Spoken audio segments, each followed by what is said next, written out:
तारीख थी 26 जून 2022 की। शाम को लोगों ने पंचायत सरकार भवन में एक लाश देखी। जब लोगों ने उस लाश को पहचानने की कोशिश की तो उसकी कोई स्पष्ट पहचान ही नहीं हो पा रही थी, क्योंकि लाश बहुत ही बुरी स्थिति में जा पहुंची थी। कुछ लोगों को शक हुआ कि इसी हफ्ते गांव का मनीष नाम का एक लड़का भी गायब था, अभी जिसकी 10 दिन पहले ही शादी हुई है। उसको उसकी मां के साथ ही साथ पुलिस भी तलाश कर रही थी, पर वह कहीं मिल नहीं रहा था। शायद ये लाश उसी की ना हो। गांव में ये चर्चा हो गई, सभी लोग वहां पहुंचे। लाश के पास मिले कपड़े और कुछ चीज़ों के द्वारा मनीष की मां ने उस लाश की शिनाख्त अपने बेटे के रूप में आखिरकार कर ही ली।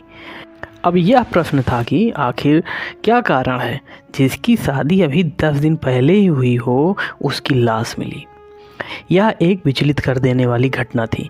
लाश इतनी बुरी स्थिति में थी कि उसकी पहचान कर पाना किसी के लिए आसान नहीं था, पर काफ़ी प्रयासों के बाद पुलिस ने उसकी पहचान की। और जब हत्यारे और हत्या का कारण पता चलता है तो वो सभी के होश उड़ाने वाले थे। हत्या के पीछे मृतक के चचेरी बहन का हाथ था। आखिर बहन ने अपने परिवार के चचेरे भाई की हत्या क्यों की? लाश की पहचान मिटाने की भरपूर कोशिश हुई थी, फिर भी पुलिस ने कैसे पूरे केस को 72 घंटों में ही हल कर दिया, ये सब जानेंगे आज की कहानी में। नमस्कार, आदाब, सत श्री अकाल। क्राइम कहानियाँ के इस एपिसोड में मैं कुमार संजय आप सबका स्वागत करता हूं।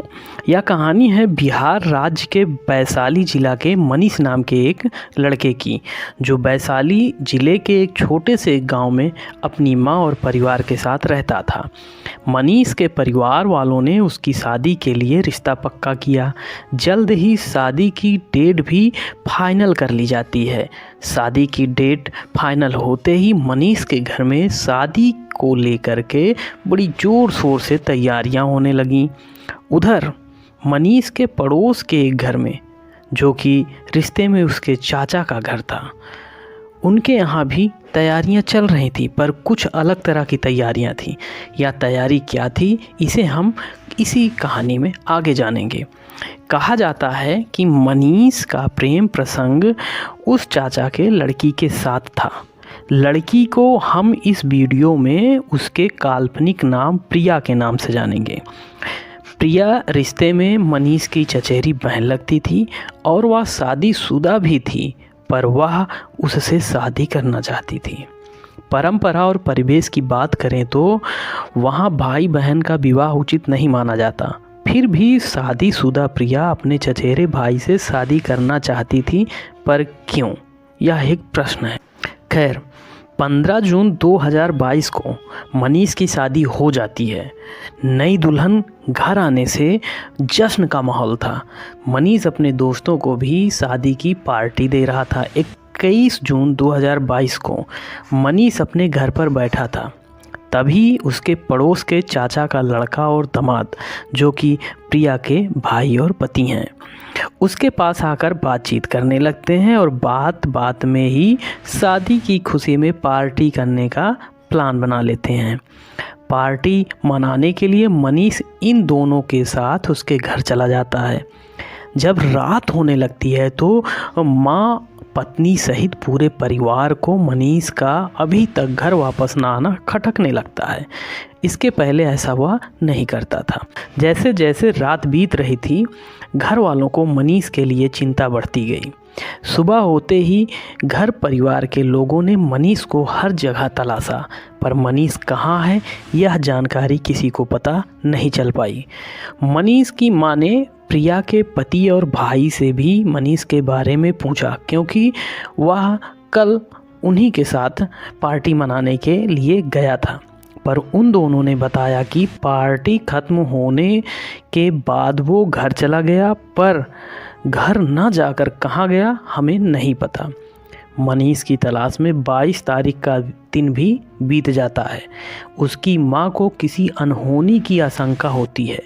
बेटे की सकुशल वापसी के लिए वह 23 तारीख को जंदाहा थाने में लिखित रूप से रिपोर्ट लिखवाई और अपनी रिपोर्ट में पड़ोस के उन 3 लोगों को नामजद आरोपी बनाया जो मनीष को उसके घर से बुलाकर पार्टी करने के लिए ले गए थे।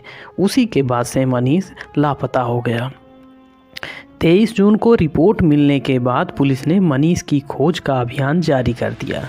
वहीं दूसरी तरफ घर वाले भी अपने स्तर से मनीष को हर संभव जगह तलाश रहे थे, पर मनीष ना तो पुलिस को मिल रहा था ना घर वालों को।